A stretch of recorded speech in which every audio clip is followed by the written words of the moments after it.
Welcome to the Liberating Beauty Podcast. I'm Rebecca, your host, and together we'll explore the spirit of beauty, how beauty invites new possibilities, enlivens us to inhabit our innate creativity, and connects us more deeply with ourselves and with each other.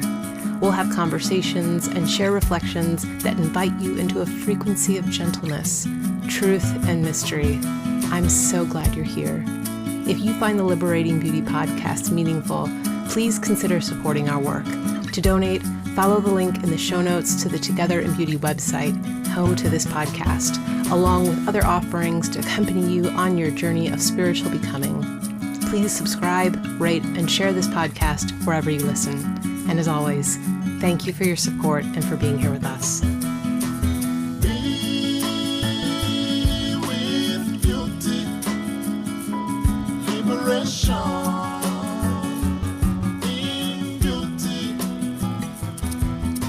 Welcome back to the Liberating Beauty Podcast. I'm so delighted to be with you this week. I have a different kind of setup in mind for today as I've been thinking about what I'd like to share. So just recently, I gave a talk at a conference. It was an autism conference about what autism and advocacy looks like within the autistic community and for the allies that support us. And this was a really, it was a day of firsts for me in so many ways, even though in others it looked like something I've done for a long time. I've loved presenting. I love talking about topics and issues that I care deeply about. But this one was a little different for me. For one thing, it was a conference where I was sharing for the first time publicly that I am a late diagnosed autistic woman.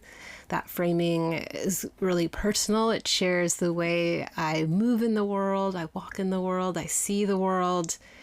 And also the conference framing was quite sober and serious. And for good reason. It was talking about what might happen, what is already happening when supports are taken away, whether that's government support and resource and other types of financial and medical and social supports are taken from many communities, and in this case, the autistic community. And I was wondering how I might, find my doorway into that conversation, given my way of being, my way of seeing the world through the lens of beauty. And I thought very much about this podcast as I was thinking about what is it that I want to say? What can I meaningfully contribute to a conversation about what it means to show up and to identify and to inhabit who we are as an autistic community. And so I ended up giving a talk on what I called a Beautiful Activism. And I think a lot of what we've talked about here, you'll notice, will show up in the talk that I gave.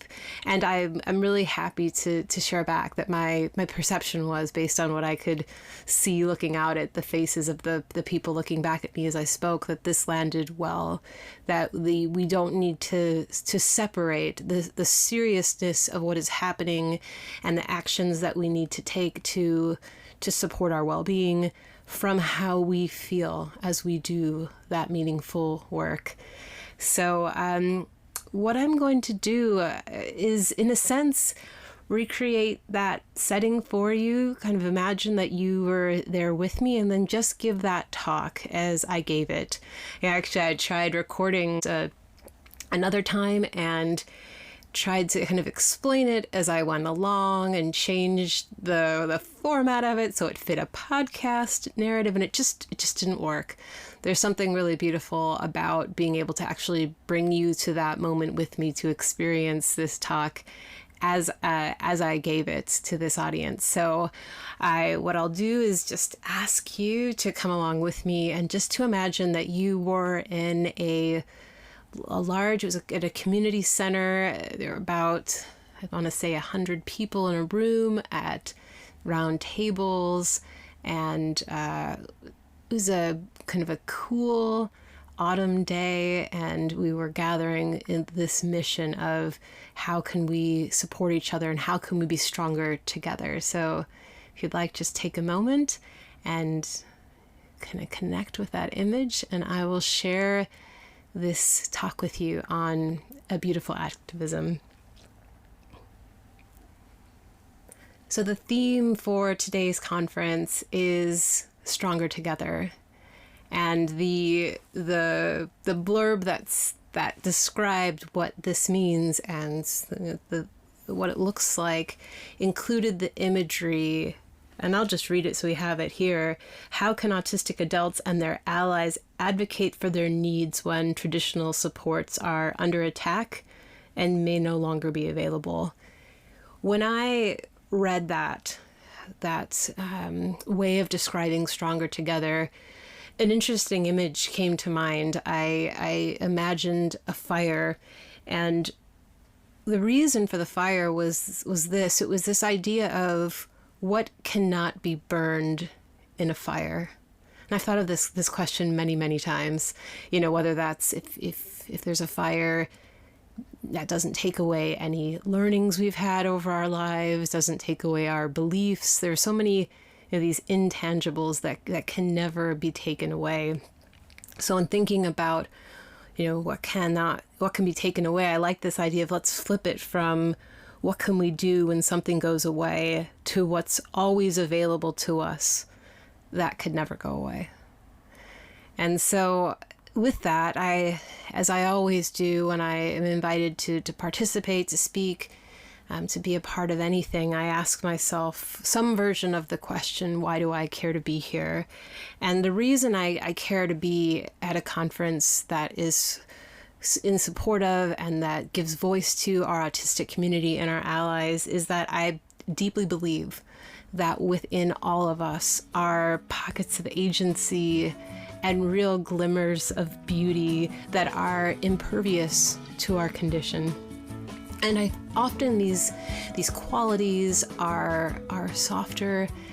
They require us to pay attention to them, like beauty, but they're no less powerful. So I want to kind of bring our awareness back to those fundamental qualities within us as a way of imagining how it is that we will move forward as an autistic community in these truly challenging times.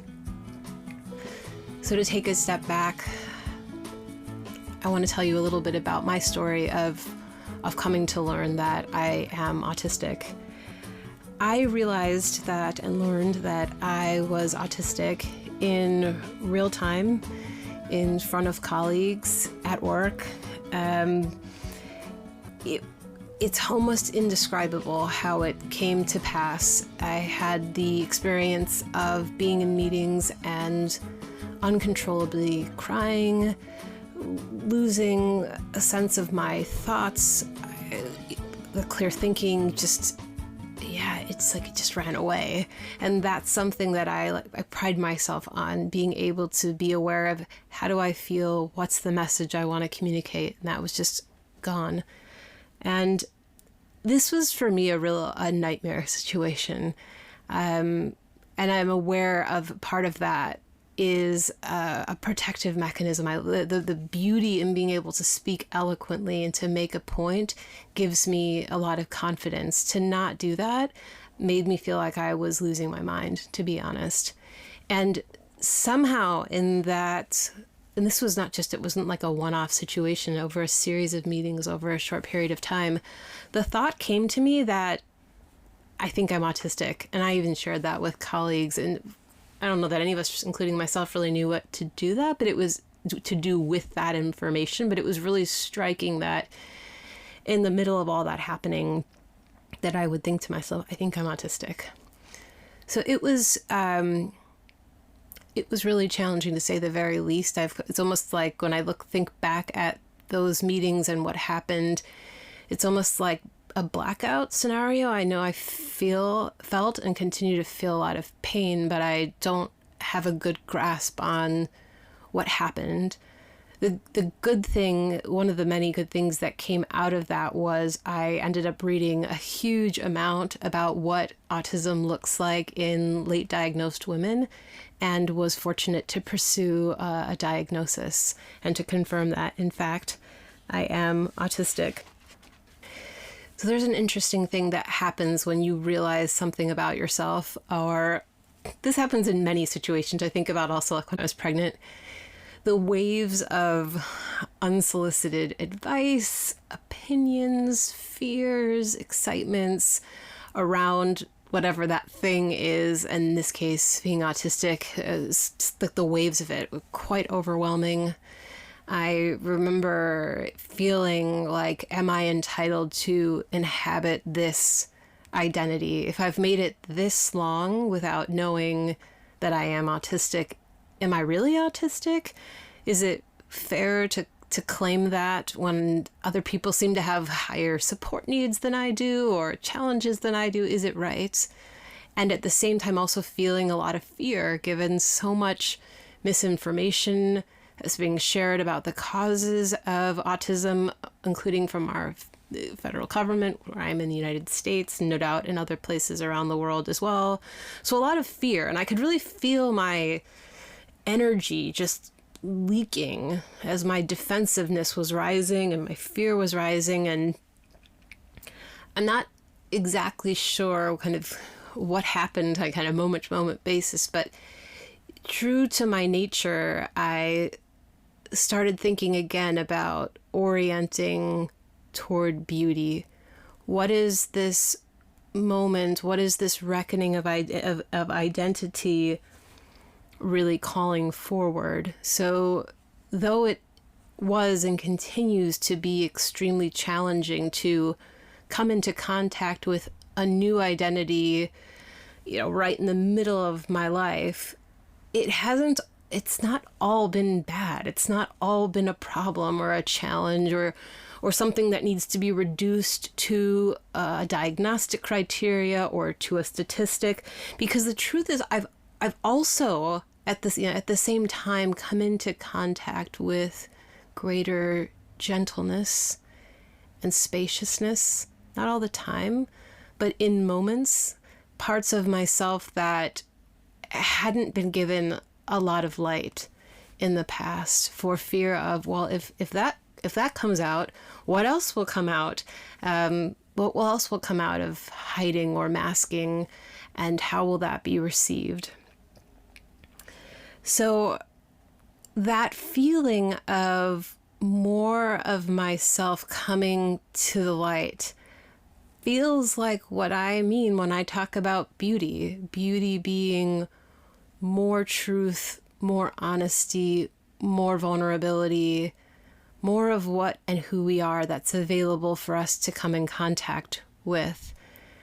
And I started thinking about so much of the writing from the late Irish poet John O'Donoghue, who's written extensively on beauty, and looking at all sorts of different quotes from his work. Here's one where he talks about beauty. He says, "Beauty isn't all about niceness and loveliness. Beauty is about a more rounded, substantial becoming, a deeper sense of depth, a kind of homecoming for the enriched memory of your unfolding life."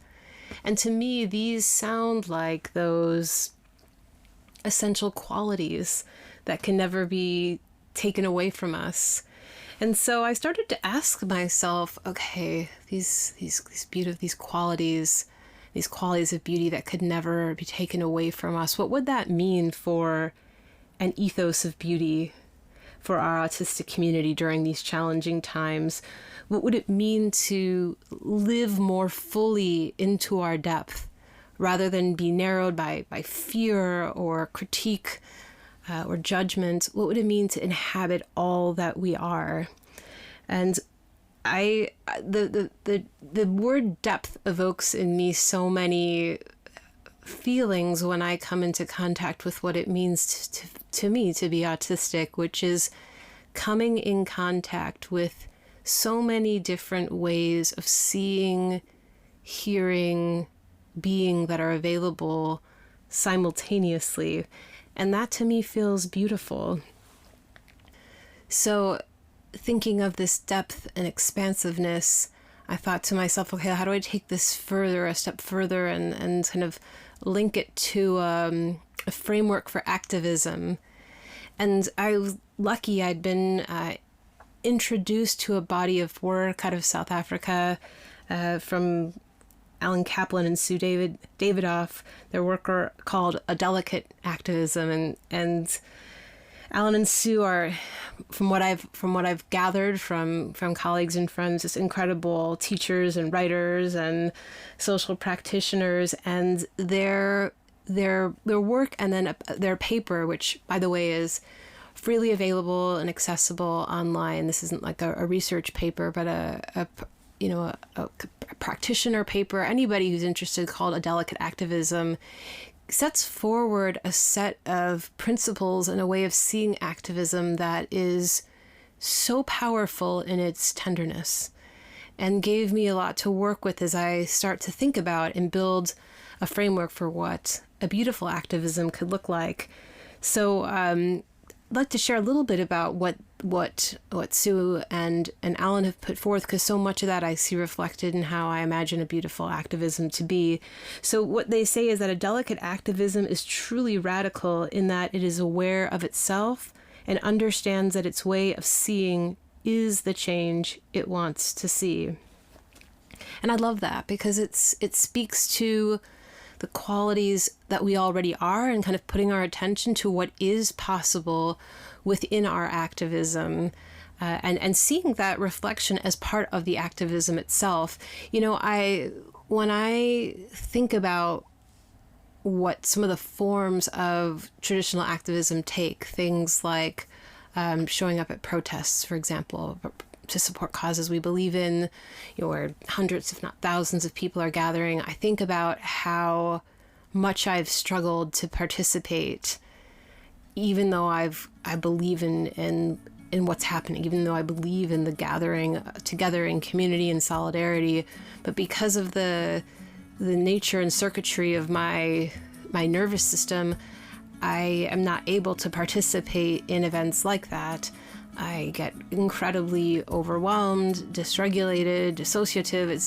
It's not a way that I can participate meaningfully. And so what I love about a delicate activism says, wait, even our stance, even our awareness, when that shifts, that is also activism. It is not separate from any of the forms that activism can take, which I found really empowering.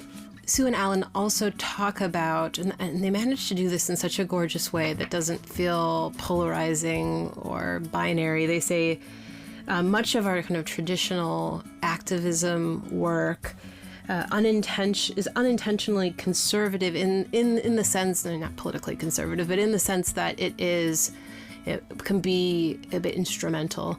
There's the prioritizing of the actions and the plans and the measurable results over the reflection and the relationships. And in a sense, this can keep us feeling as almost onlookers to the movement work that's happening, rather than fully kind of immersed in as, living members of a system that are working toward some kind of change, some kind of transformation that we desire.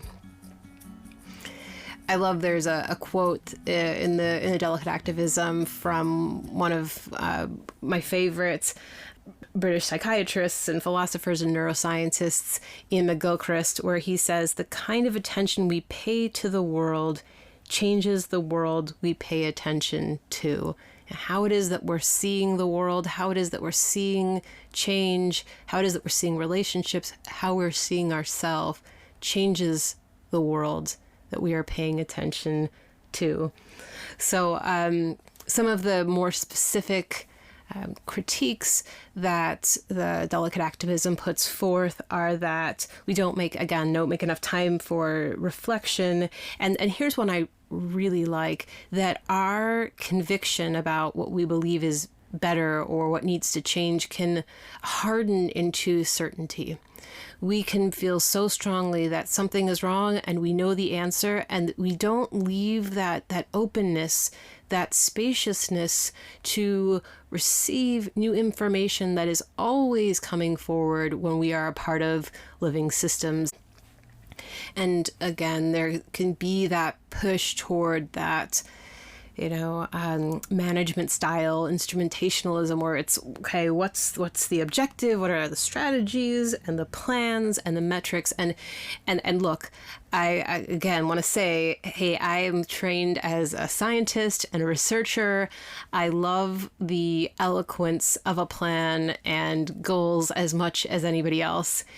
And yet, when we don't have those built-in mechanisms to ask ourselves how we are experiencing, whether it is something like research or something like our movement work, we miss the opportunity to be a part of that process in a way that feels organic, that feels like, whatever the opposite of feeling like an onlooker, engendering a sense of belonging.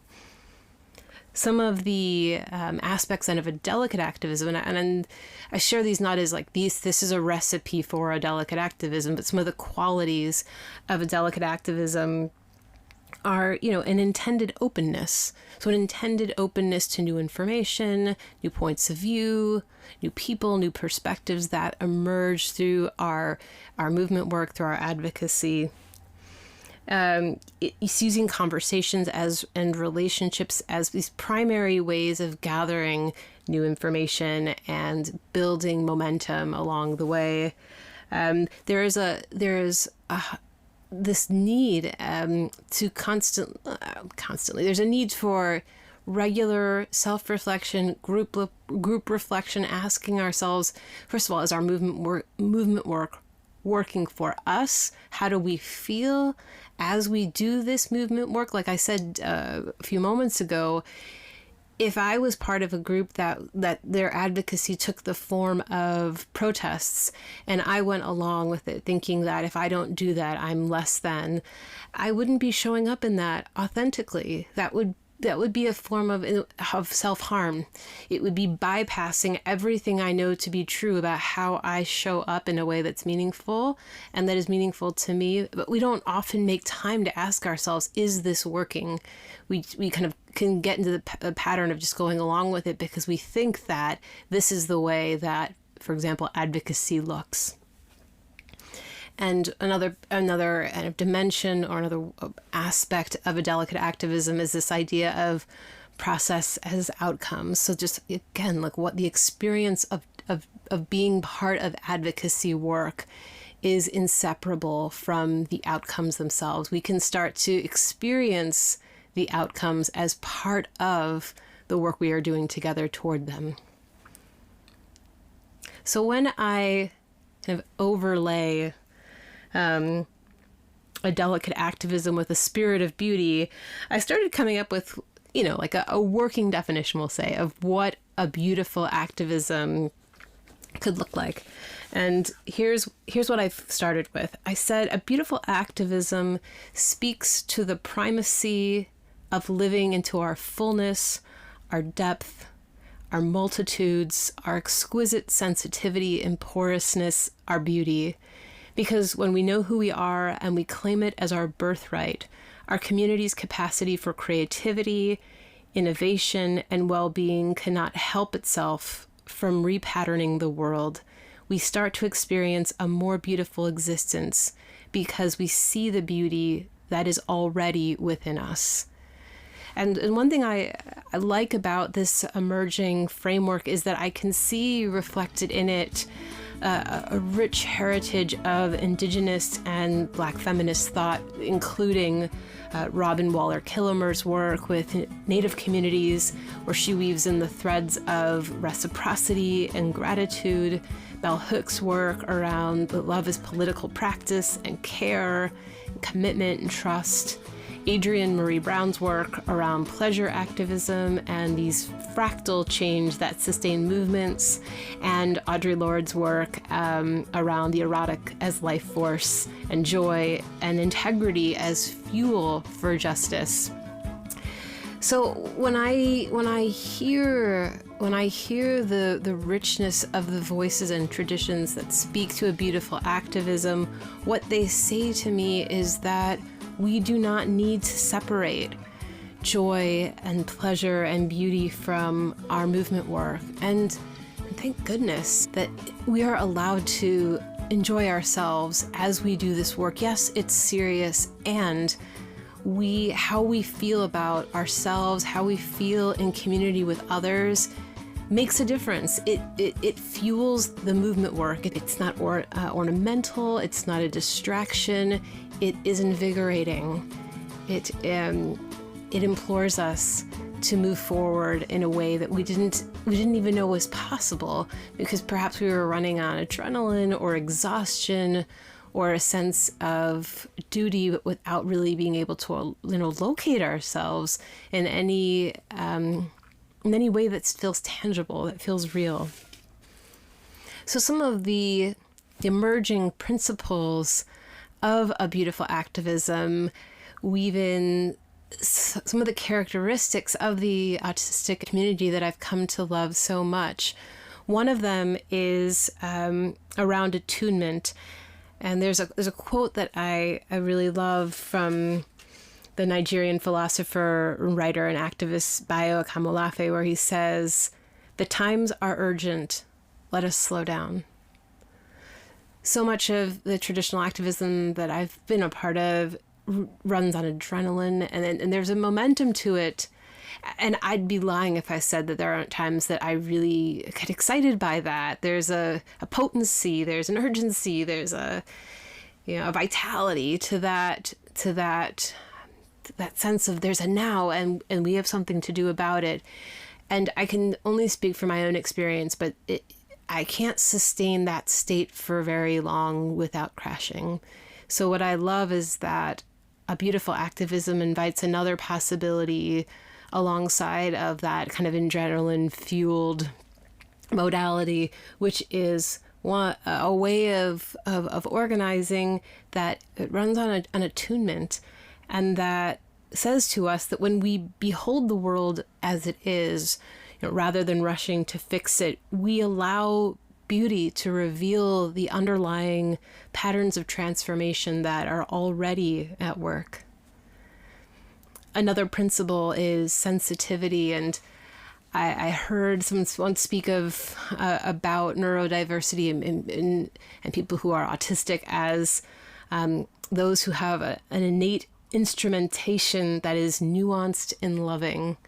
So it's different than so much of the time when I hear sensitivity, the word sensitivity thrown around. It's what's being implied is, oh, you're so emotional, you take things so personally, and this is a very different take on sensitivity. It's our wiring is nuanced, it's thoughtful and receptive, and it is also loving. Look, what a different way of being in contact with this part of ourselves. And when I took it a step further, I thought, well, sensitivity, it's beauty's embodied language. It's how we feel, it's how we connect, it's how we make sense of the world that happens with and through us and in relationship with each other. And when we recognize ourselves as powerful barometers for truth, creativity, and justice, we start to see this gift of sensitivity as something that is generative for ourselves and for each other. It's another modality of translating reality that's happening around us. And finally, liberation. So this is in a way, in its simplest but potent sense, is how do we liberate ourselves from the narrowness of definitions of who we are. We liberate ourselves from a sense of limitation. So beauty, and again, beauty is that to see ourselves as beautiful, and to negate any idea that who we are is a problem. Says that beauty is far more than a sentimental thing. It's generative. There's a generative current that is in service of our liberation. So and I pull this right from the definition of emerging definition of a beautiful activism that I shared, that liberation is about when our community knows who we are and we claim it as our birthright. Our collective capacity for creativity, innovation, and well-being is infinite. Reclaiming our identities as beautiful amplifies our capacity to stay rooted in possibility when traditional supports fall short. And that, I mean, when I think about that, when coming back into contact with ourselves as beautiful, as a form of liberation, then I start to say, okay, I know how to locate myself again within activism, within movement work. So this was what you've just heard, the crux of the talk that I gave, and what I asked of all the folks in attendance after that. They were all sitting again at these round tables, maybe 4 or 5 people at each. I asked them to reflect on a few questions, and I shared them with you, and keep in mind whether or not you identify as autistic or neurodivergent, these same questions are relevant for whatever identities you inhabit, for whatever movements you are a part of. I offer these as just a way of inviting all of us to come in contact with the beauty in us and that is around us, which is already there. So these are the questions. What would make activism feel beautiful and possible for me right now? What would make activism feel beautiful and possible for our community right now? What is one aspect of my autistic identity that I find beautiful? What is one aspect of our autistic community that I find beautiful? So some of the questions that I was asked about the questions were these. For example, what if I don't connect with the idea of feeling beautiful? I think for all of you who are listening to this podcast, imagine beauty has some resonance. You probably wouldn't be here, but suffice to say, beauty could be interchanged with a sense of belonging, good faith, wholesomeness, goodness, loveliness. It really doesn't matter. What brings you into contact with something that feels true within yourself? Another question that was asked was, is it activism if I'm just, right now I'm focused on myself or my family because that's all I have the bandwidth for? Absolutely. I think so many times, whether it's activism, whether it's anything else, we underestimate the importance of small movements, small steps, and don't have to fear that, first of all, the small is enough, and we don't have to fear that if we start small, that couldn't grow into something more elaborate if we want it to. That was another question. And then the last question that was asked is, what do we mean by community? And kind of a similar answer to around what is activism, what is community. Again, community is how we define community. If I'm in community with my neighbors, with my family, with my colleagues, with people who are aligned around certain values, causes, identities, I guess my point is let the words not be inhibitors to kind of getting at the spirit of what the question is asking us. So I would be so curious to hear from all of you as you kind of sit with these questions. What comes through you as you connect with what would make it possible to experience beauty and possibility in whatever it is that you do and whoever it is that you are, both individually and for the kindred spirits that you surround yourselves with. I would love to hear from you, so please do feel free to reach out to me at rebecca@togetherinbeauty.com. And I want to thank you so much for listening to this episode and for coming along with me as I've recreated this conference session for all of you. It was a beautifully empowering talk to give. I sense it was well received, which also gave me a lot of courage to say that even in the most dire circumstances, there is an appetite, there is a receptivity, and there is a need for beauty.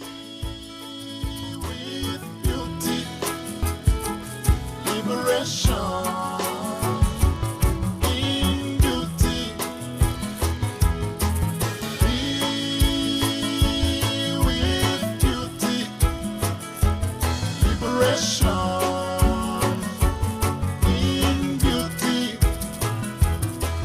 Thank you for listening to the Liberating Beauty podcast. To learn more about the podcast, my work, and how I can support you on your journey of spiritual becoming, head over to the Together in Beauty website or email me at rebecca@together-in-beauty.com. It's an honor to accompany you on the journey. A huge thank you to our multi-talented producer and co-creative director, Mapumba Cilombo. To learn more about Mapumba's work as a producer, sound engineer, and musician, check out the show notes for a link to his website at mapumbamusic.com. And as always, many thanks to you, our listeners. None of this would be possible without the energy, encouragement, and vitality that you reflect back to us each week. Until next time, may you walk in beauty.